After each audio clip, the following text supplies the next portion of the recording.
वृंदावन से। तो रोहिणी मैया बोली एक शर्त पे सुनाऊंगी कथा। क्या? कृष्ण नहीं आने चाहिए, बलराम नहीं आने चाहिए यहाँ पर। तो सब पटरानियां बोली तो द्वार पर कोई बैठ जाओ, पहरेदारी करो। तो भगवान की बहन सुभद्रा उनसे कहा दीदी आप ही करो पहरेदारी, हम सब बहुएं तो बैठ के कथा सुनेंगी, और जैसे ही कृष्ण आने लगे दिखें तो आप तुरंत अंदर बता देना तो कथा रुक जाएगी। तो सुभद्रा जी द्वार पर बैठ गई और 16,108 पटरानियां बैठ करके वृंदावन की लीला सुन रही हैं।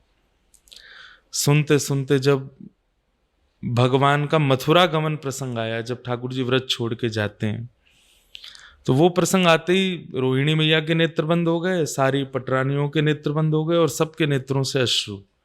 और वही स्वर सुनते सुनते बाहर बैठी हुई सुभद्रा के भी नेत्र बंद और आंखों से आंसू। और उसी समय ठाकुर जी का वहां से निकलना हुआ। ठाकुर जी बोले सुभद्रा बहन यहाँ बैठ के रो क्यों रही है, क्या हो रहा है? और ये स्वर भीतर से सिसकारियों का, रोने का, और ये स्वर भीतर से क्यों आ रहा है? तो ठाकुर जी ने कान लगा के सुना तो रोहिणी मैया कह रही हैं कि यशोदा जी लाला के सिर पे हाथ फेर के कह रही हैं लाला तू मथुरा मत जावे। और ये शब्द सुनते ही ठाकुर जी, एक तरफ सुभद्रा जी के बगल में ठाकुर जी, एक तरफ बलराम जी, दोनों बैठ गए और भुजा ऐसे खड़ी हो गई ठाकुर जी की, और मानो कह रहे हों कि अरे कोई मेरे ब्रजवासियों को ले आओ, मेरी मैया को ले आओ, मेरे बाबा को ले आओ। ठाकुर जी को एक खेद होने लगता है कि मैं परमात्मा क्यों हूं, मुझे क्यों विश्व कल्याण करने के लिए व्रज छोड़ना पड़ा। और उसी समय हमारे यहाँ शास्त्रों में प्रेम की 10 अवस्था यानी स्टेजेस बताई जाती हैं। आजकल के हम लोग फर्स्ट में भी नहीं है, वो 10 स्टेजेस हैं जिसमें 10वीं अवस्था में व्यक्ति का शरीर अपने प्रेमी की याद में मोम की तरह पिघल जाता है।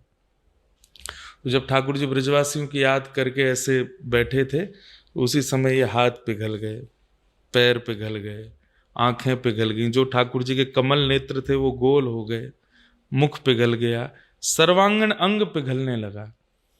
तब भगवान की इस अवस्था को देख करके देवताओं में हड़कंप मच गया। बोले कोई जाओ और रोहिणी मैया को रोको कि कथा यहीं रोकें, नहीं तो ठाकुर जी तो नदी बन करके बहने लगेंगे।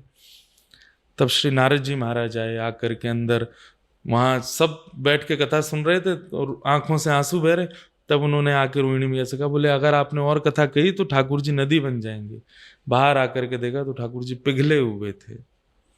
सब लोग रोने लगे, बोले नाथ ही हमने क्या कर दिया, ऐसी कथा ही क्यों सुनाई कि आप पिघल गए। ठाकुर जी बोले अब तो हो गया, अब तो मैं हो जाऊंगा ठीक कुछ दिनों में,